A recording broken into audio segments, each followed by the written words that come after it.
like to welcome you back for another Volunteer Spotlight for 2021. Each month, we will introduce you all to one of our amazing volunteers so that you can get to know them and their experience as an AARP volunteer within a state office. Today, I have the pleasure of introducing you guys to one of the most legendary people I know, Mr. Clarence Tiger Davis. Welcome, Tiger. It's been a while, but it's good to see you. How are you today?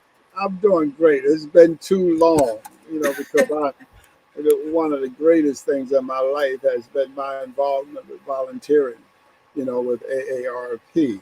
And I've been all over the board as far as volunteerism is concerned. I've chaired the Absolutely. Baltimore City Veterans Commission, Mhm. continued being a therapist for PTSD for Vietnam combat veterans.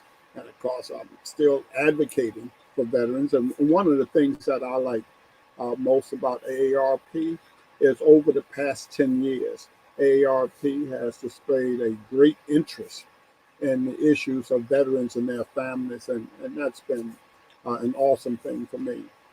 And of course, Wonderful.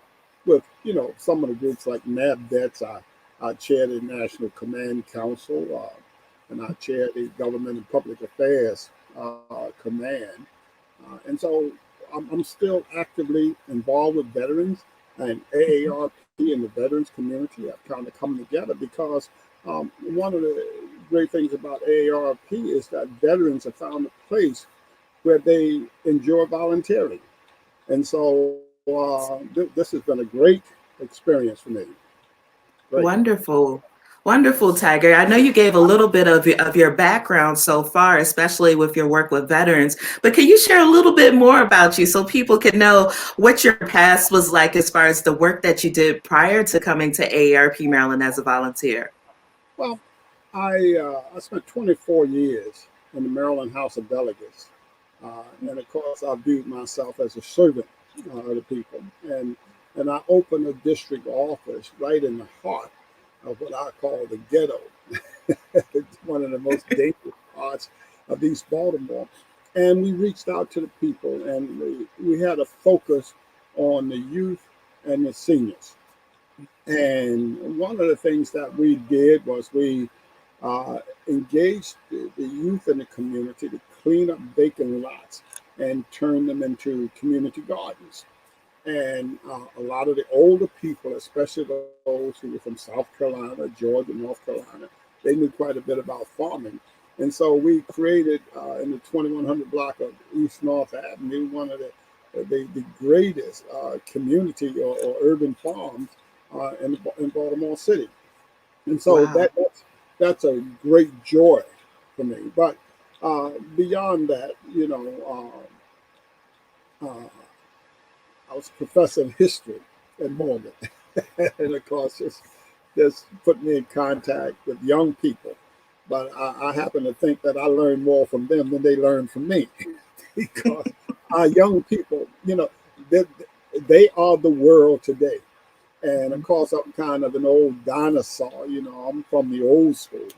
And between the two of us, we came together whereby uh, both the students and the old professor had a great learning experience.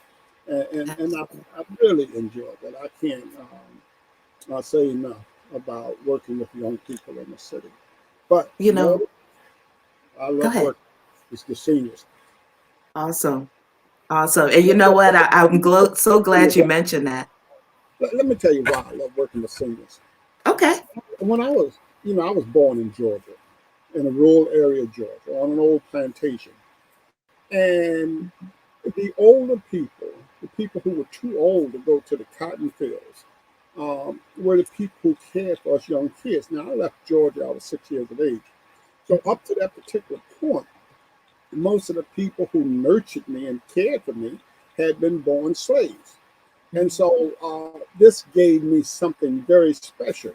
And, the farm life or the rural life on one of the farms taught me a sense of community. For instance, everyone worked.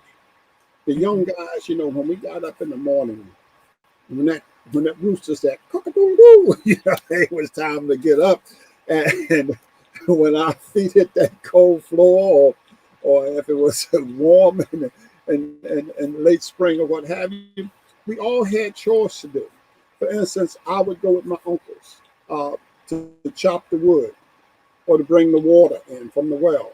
Now, being the young ones, we had to carry the water or we had to carry the wood because we were too young to use the axe or to draw water from the well. And so I couldn't wait till I got to the point where I could draw the water or chop the wood, and the young ones would carry it in. So we all had responsibilities from the early years. Mhm. 3 when we could walk, we all had responsibilities, and so that whole idea of community responsibility and sharing was instilled within me at an early age. But the other thing was the love of my elders. For instance, Ma Alice, had been born right at the end of slavery. Grandma Flora was about 6 years old when slavery ended.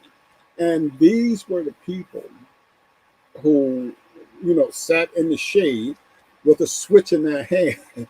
And they told us young people what to do. And we mind because when they said, come here, boy, you had to come. Because you always minded your elders. But more than that, the love they gave to us, the nurturing. And I always thought I was special with Ma Alice. And every time I think of Ma Alice, I would mess up as a kid, but she would call me and hold me close. And I can still smell the snuff in her apron pockets or what when I talk about her.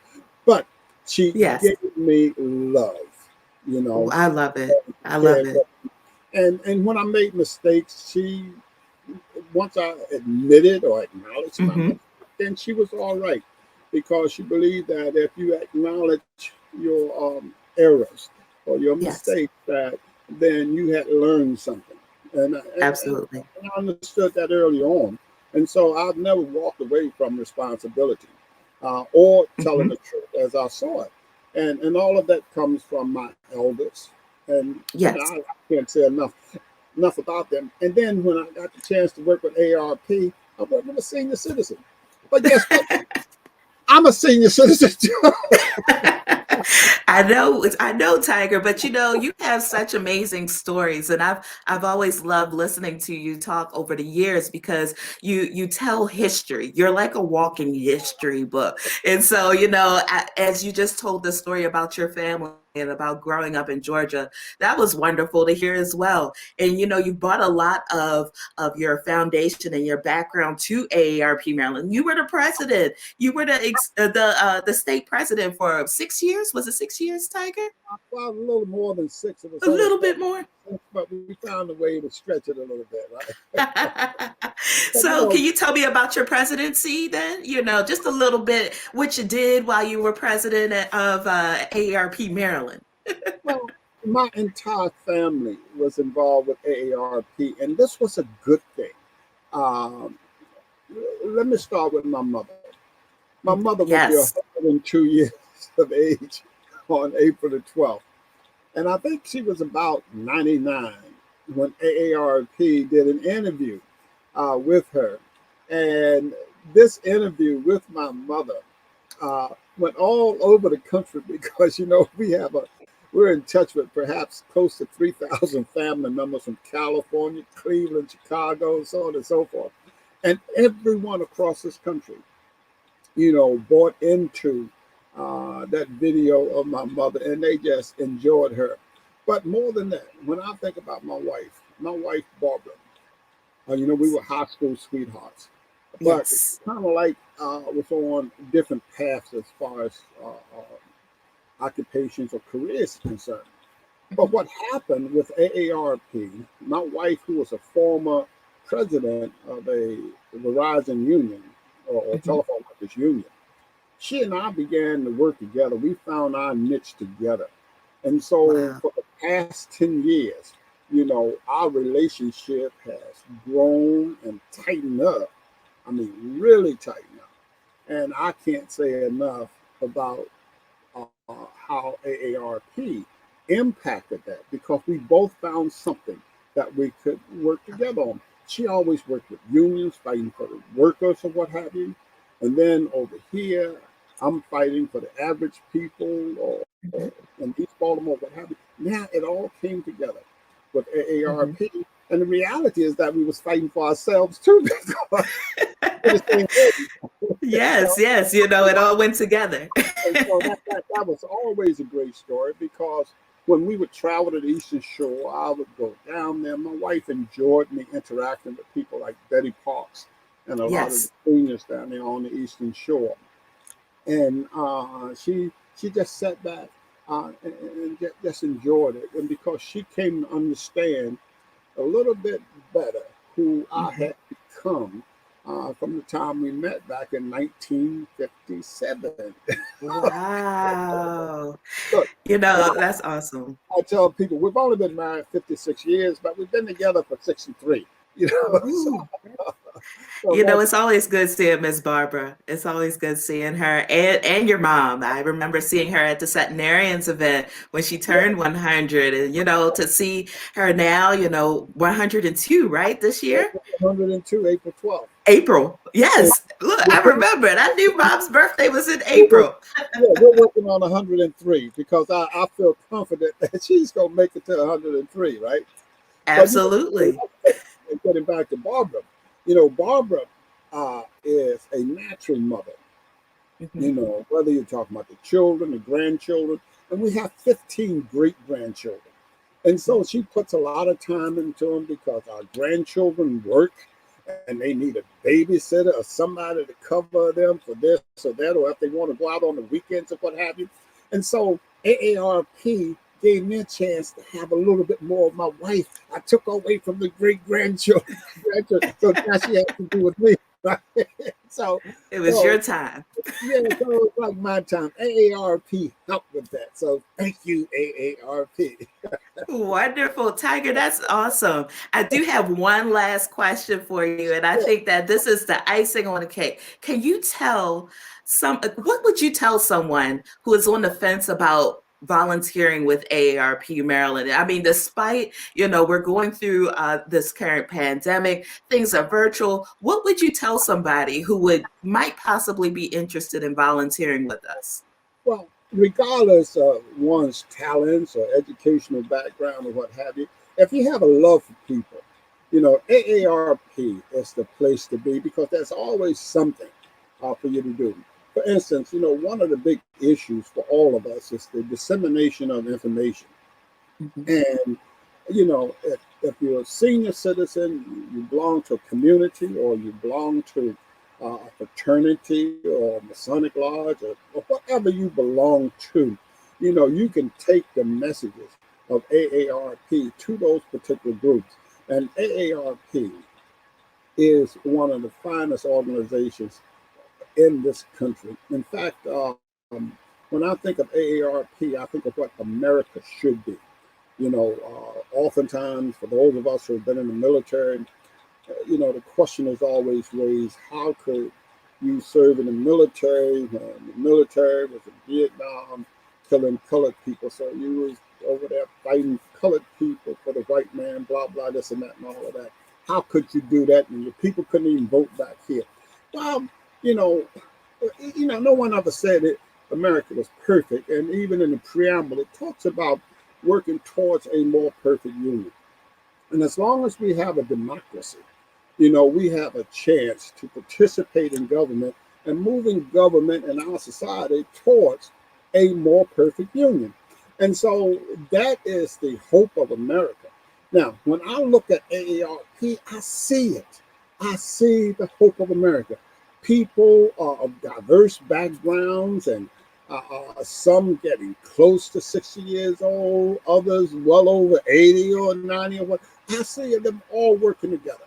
uh, Race, color, religion, or what have you. It does not matter. We're all focused in.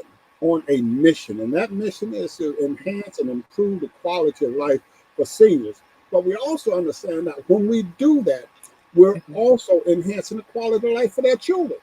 Because Yes. when we, whatever we do for the seniors, we are relieving their children of responsibility.